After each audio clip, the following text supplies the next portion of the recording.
22 April रे जम्मू कश्मीर रो पहलगाम रे आतंकवादी आक्रमण परे भारत एवं पाकिस्तान मध्यरे उत्तेजना क्रमागत भावरे वृद्धि पाइबारे लागिछि।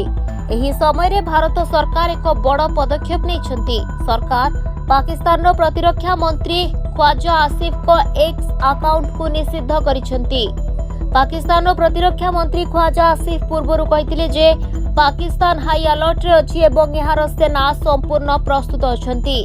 से यह मध्य चेतावनी देइछन्ति जे जदि पाकिस्तान अस्तित्व प्रति सीधासलख विपद थाए तेबे एहा परमाणु अस्त्र व्यवहार करि परिबो। तांको बयान परे भारत सरकार एबे एही पदक्षेप नेइछन्ति। पहलगाम आक्रमण परे भारत पाकिस्तान विरुद्ध रे लगातार कठोर कार्यानुष्ठान ग्रहण करुछि। भारत सरकार पूर्वरु अनेक पाकिस्तानी यूट्यूब चैनल को निषिद्ध करथिले। गृह मंत्रालय सुपारिश क्रमे अनेक यूट्यूब चैनल को निषिद्ध करा जायछि। पहलगाम आतंकवादी आक्रमण पर ही चैनल गुड़िक भारत एहार सेना एवं सुरक्षा एजेंसी गुड़िक विरुद्ध रे उत्तेजनापूर्ण मिथ्या एवं भ्रामक सूचना प्रसार करुथिले। सरकार कहिसन्ति जे एही चैनल गुड़िक देशर शांति एवं एकता को क्षति पहुंचाई पारे। Bureau report, Dinalipi live. Dinalipi live को एबे ही लाइक शेयर सब्सक्राइब करंतु।